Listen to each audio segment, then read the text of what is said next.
Assalamualaikum warahmatullahi wabarakatuh. Selamat sore, salam sejahtera untuk kita semuanya. Hari ini saya akan menyampaikan perkembangan penanganan COVID-19 di Indonesia terkini. Saya akan menyampaikan tren mobilitas dibandingkan dengan tren kenaikan kasus positif harian. Jika dilihat sejak awal pandemi, setiap terjadi kenaikan kasus, mobilitas ditekan semaksimal mungkin. Sedangkan jika kasus mulai melandai, mobilitas direlaksasi sehingga meningkat trennya.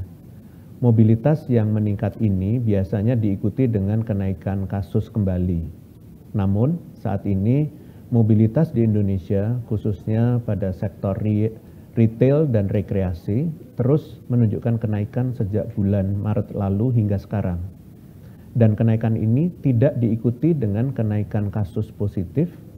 Kasus positif harian tetap menunjukkan penurunan. Artinya, dengan mobilitas yang bahkan tertinggi selama pandemi, penularan kasus positif COVID-19 tetap dapat kita tekan bersama di tengah masyarakat. Ini adalah kabar baik yang penting untuk terus dipertahankan ke depannya. Jika dilihat pada data kasus di tingkat nasional, Indonesia masih terus menunjukkan perbaikan pada indikator kasus aktif dan kesembuhan. Sementara indikator kematian masih bertahan pada angka yang sama. Angka kematian ini juga masih berada di atas rata-rata dunia, di saat kasus aktif dan kesembuhan sudah berhasil lebih baik dibanding standar dunia. Tentunya kita tidak dapat memutar kembali waktu untuk mengembalikan nyawa orang-orang yang kita kasihi.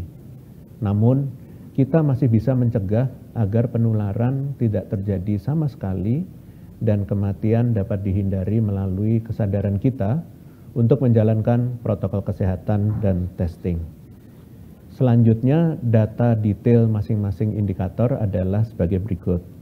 Yang pertama, kasus aktif.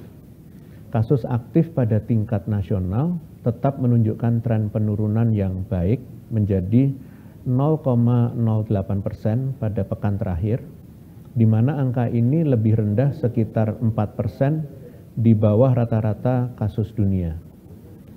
Dan apabila dilihat dari jumlah kasus aktif nasional pada tanggal 8 Mei lalu, terdapat 6.000 orang penderita COVID dan per 15 Mei turun menjadi sekitar 4.700 orang.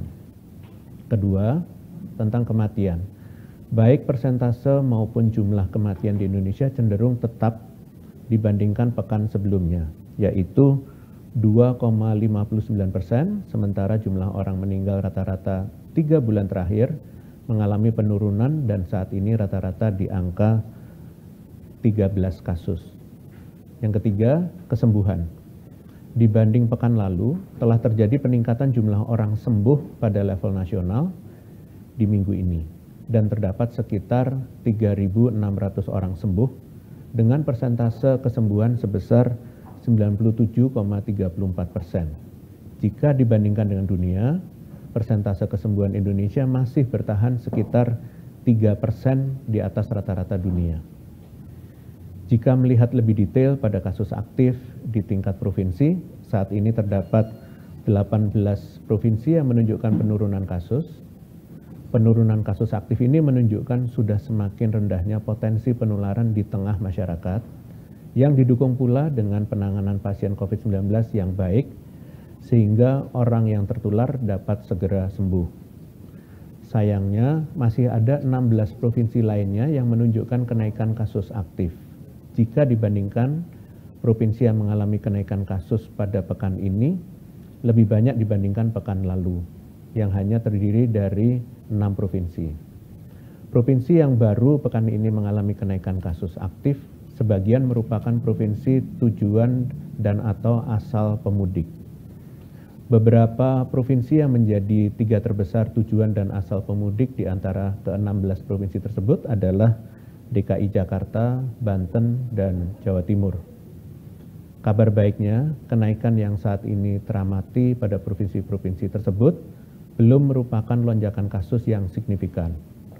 Untuk itu, angka ini perlu untuk kita tekan dan pertahankan bersama. Kedisiplinan kita dalam menjalankan protokol kesehatan menjadi kunci terkendalinya kasus. Upaya ini juga perlu diperkuat dengan kesadaran tinggi untuk dites apabila memiliki riwayat perjalanan jarak jauh, riwayat mengunjungi lokasi keramaian, serta merasa kurang sehat dan bergejala. Untuk itu mohon kepada pimpinan daerah di provinsi tersebut untuk segera mencegah terjadinya kenaikan kasus yang lebih tinggi lagi dengan melakukan testing, tracing, dan treatment. Masyarakat juga dimohon untuk tetap disiplin menjalankan protokol kesehatan dan memiliki kesadaran tinggi untuk dites. Kemudian yang memiliki riwayat bepergian jarak jauh, mengunjungi tempat keramaian dan kerumunan, serta merasa tidak sehat atau bergejala. Tidak lelah saya ingatkan, mari lindungi kelompok rentan di sekitar kita, para penderita komorbid, anak-anak, orang lanjut usia, hingga mereka yang belum dapat vaksin. Jangan sampai kita tertular dan menjadi sumber penularan, terlebih di tengah potensi adanya orang tanpa gejala. Pastikan jangan bawa virus pulang. Selanjutnya saya akan menjabarkan pembaharuan kebijakan sebagai tindak lanjut beberapa mandat relaksasi aktivitas masyarakat di masa pandemi COVID-19 oleh Presiden, yaitu Surat Edaran Satgas nomor 18 tahun 2022 terkait protokol kesehatan pelaku perjalanan dalam negeri, di mana kembalinya lagi syarat perjalanan sebagaimana yang berlaku sebelum periode Hari Raya Idul Fitri dan Mudik tahun 2022, yaitu tidak diwajibkan untuk menunjukkan hasil RT-PCR atau antigen untuk pelaku perjalanan yang sudah divaksin dosis lengkap dan booster. Kemudian diwajibkan untuk menunjukkan hasil RT-PCR 3 kali 24 jam atau antigen 1 kali 24 jam untuk pelaku perjalanan yang baru menerima 1 dosis vaksin. Kemudian kewajiban menunjukkan kartu vaksin dan hasil negatif COVID-19 dapat dikecualikan bagi pelaku perjalanan yang mengalami kondisi kesehatan tertentu dengan catatan dapat menunjukkan surat keterangan dari rumah sakit pemerintah bahwa dinyatakan tidak bisa divaksin. Untuk anak usia kurang dari 6 tahun yang hendak melakukan perjalanan dikecualikan untuk menunjukkan kartu vaksinasi dan wajib testing dengan catatan dapat melakukan perjalanan jika pendamping perjalanan telah memenuhi syarat perjalanan sesuai dengan ketentuan. Surat Edaran Satgas nomor 19 tahun 2022 terkait protokol kesehatan pelaku perjalanan luar negeri, di mana yang pertama, sudah tidak diwajibkannya bagi seluruh pelaku perjalanan internasional untuk menunjukkan hasil negatif COVID-19 sebelum memasuki Indonesia, baik PCR maupun antigen. Dengan catatan telah memenuhi kelengkapan data profil di Peduli Lindungi. Namun kebijakan tes konfirmasi dan karantina di Indonesia tetap ada dengan catatan tes ulang hanya berlaku bagi pelaku perjalanan yang ditemukan menunjukkan gejala mirip COVID-19 atau suhu di atas 37,5 derajat Celcius atau disebut suspek, dan bagi mereka yang berkewajiban karantina sebagai syarat untuk menyelesaikannya. Karantina hanya berlaku bagi pelaku perjalanan yang belum divaksin atau sudah divaksin dosis pertama minimal 14 hari sebelum keberangkatan selama 5 kali 24 jam. Yang kedua, khusus bagi pelaku perjalanan yang masuk ke dalam kategori PPLN Post-COVID Recovery atau yang telah selesai menjalankan isolasi atau perawatan COVID-19 dan tidak dinyatakan tidak aktif menularkan COVID-19, sudah tidak lagi wajib melakukan tes ulang saat kedatangan, sama seperti pengaturan sebelumnya. Kategori ini akan dikecualikan untuk menunjukkan sertifikat vaksin dengan syarat mampu menunjukkan surat keterangan dari Rumah Sakit Pemerintah atau Kementerian Kesehatan Negara Keberangkatan bahwa sudah tidak aktif menularkan COVID-19. Yang ketiga, ditetapkannya beberapa penambahan pintu masuk internasional, yaitu dibukanya 6 bandar udara, yaitu Sultan Iskandar Muda di Aceh, Minangkabau di Sumatera Barat, Sultan Mahmud Badarudin II di Sumatera Selatan, Adi Sumarmo di Jawa Tengah, Syamsuddin Nur di Kalimantan Selatan, dan Sultan Haji Muhammad Sulaiman Sepinggan di Kalimantan Timur untuk mendukung operasional program haji yang akan dibuka dari tanggal 4 Juni hingga 15 Agustus 2022. Dibukanya seluruh pelabuhan internasional di Indonesia, kemudian dibukanya 6 perbatasan lintas batas negara atau jalur darat, yaitu Nangabadao di Kalimantan Barat, Mota Masin di NTT, Wini di NTT, Skau di Papua, dan Sota di Papua. Sebagai tambahan, sebagai penyesuaian protokol kesehatan selama perjalanan dalam dan luar negeri, maka dihimbau untuk tidak berbicara satu arah maupun dua arah melalui telepon ataupun secara langsung sepanjang perjalanan di seluruh moda transportasi.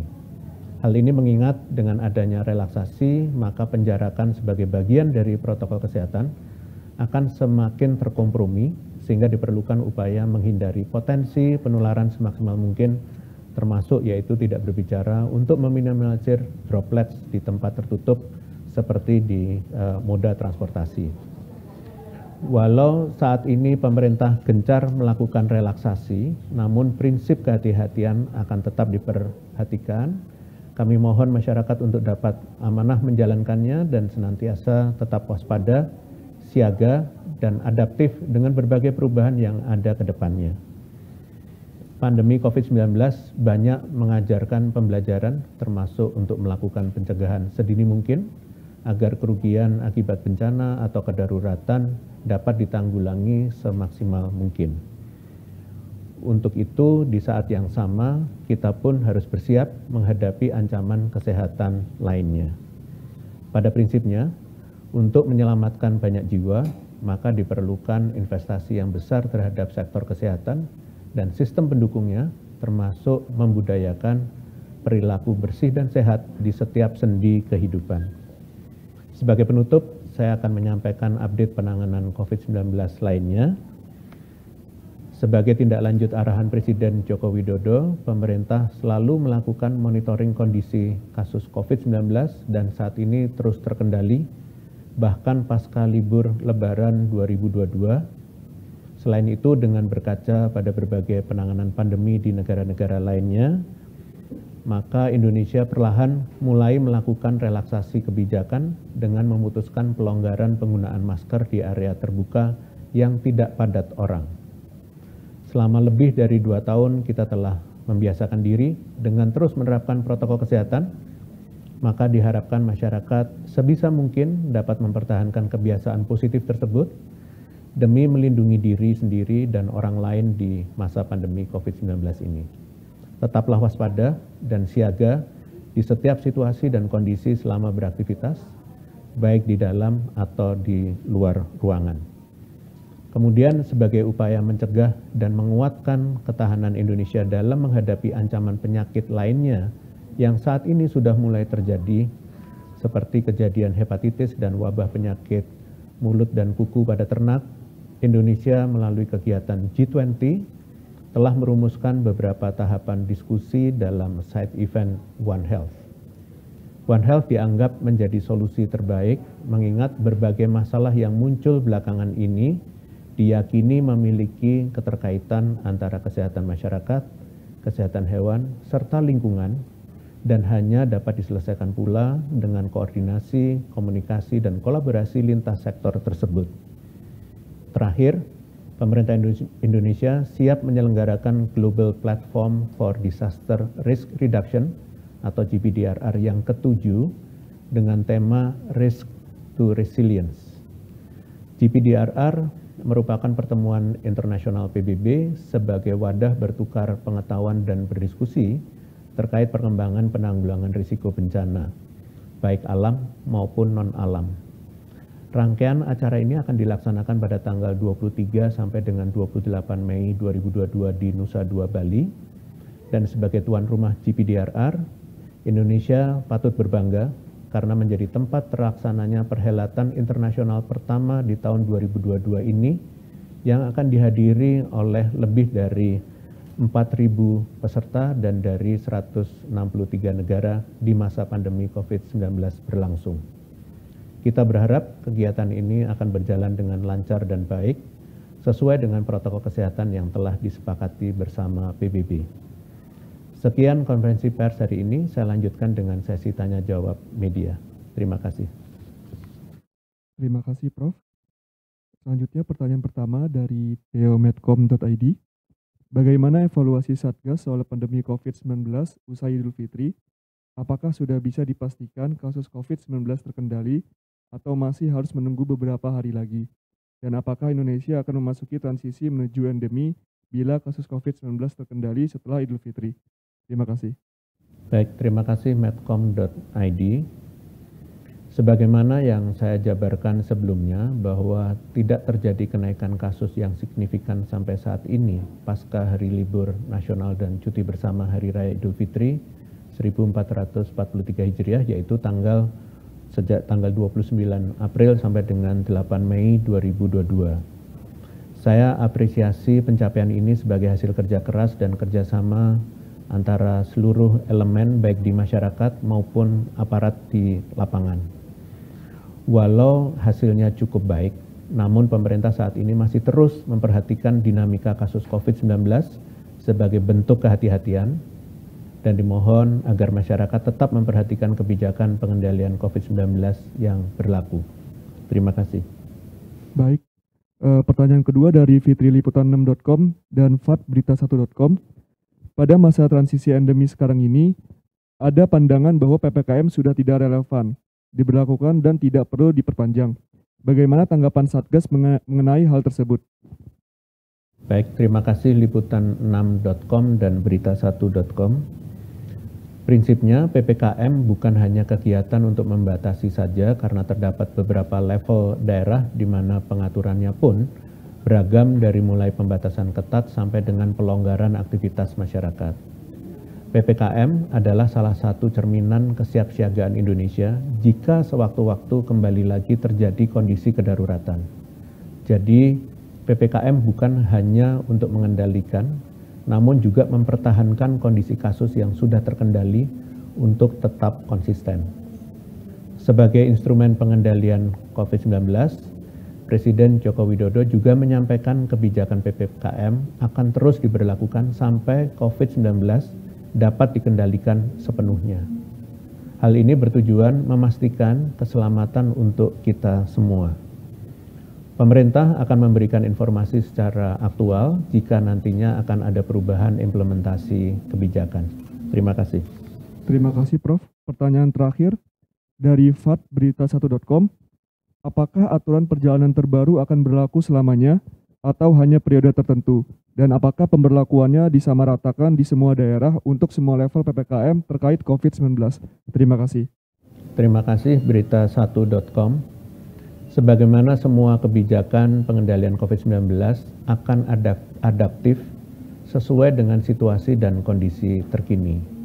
Sejauh ini, cakupan pemberlakuan kebijakan mobilitas akan berlaku secara nasional. Terima kasih. Baik, dengan demikian konferensi pers pada sore ini berakhir. Terima kasih atas perhatiannya. Selamat sore. Wassalamualaikum warahmatullahi wabarakatuh.